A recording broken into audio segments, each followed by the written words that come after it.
I got myself a new knife recently. I got a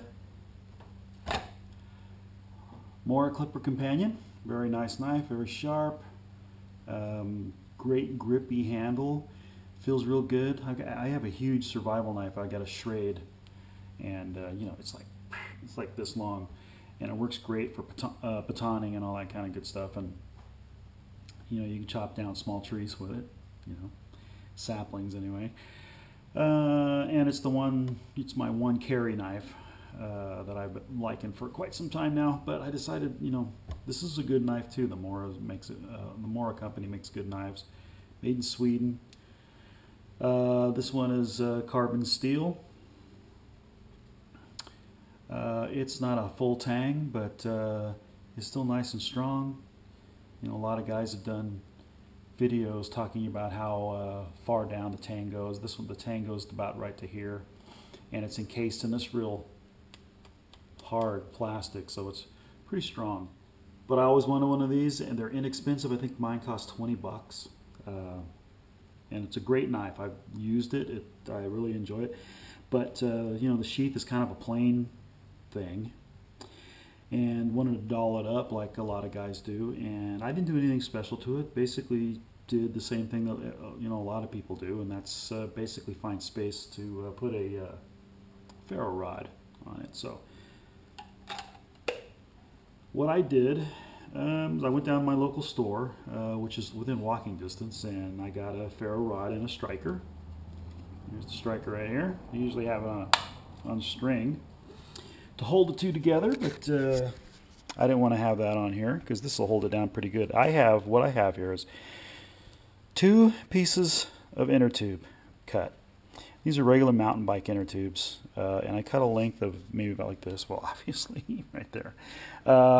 2 pieces, because since it was a little loose on there, I thought that maybe it would hold everything together a little better. I also got a little Sharpie pen, not the big thick nosed ones, but the exact ones. I think that's what they're called, Sharpie Exacts. Very, very fine tip.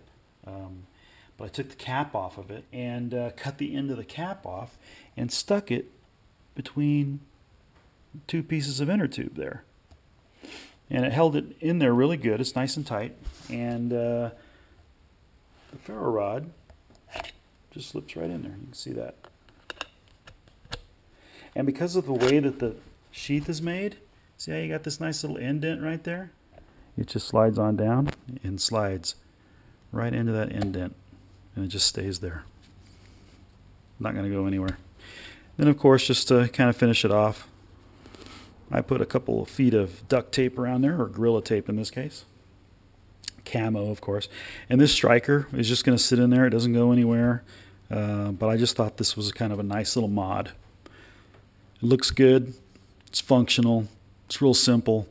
You know, you can get, you know, these ferro rods for pretty cheap. And you wind up with a whole bunch of them in the end. I know I've got about 5 or 6 myself. But anyway, it's a real quick, easy mod. You don't really need any money for. You can use stuff that you already got, especially if you got like a ferro rod and a striker laying around.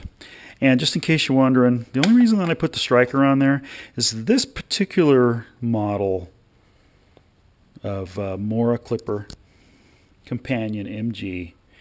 Doesn't the tang up here on the top of the blade is just, or the backbone of the blade there, just isn't real sharp. You might even actually be able to see right there where I tried striking that rod, and it just doesn't throw off very much spark.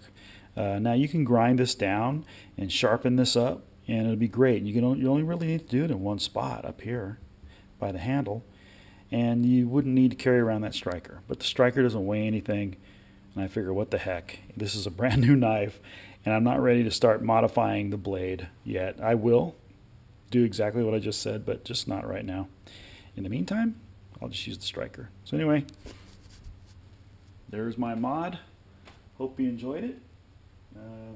I sure did. It only took me a few minutes, seriously. It didn't take very long. So anyway, thanks for watching. Have a good day. See ya.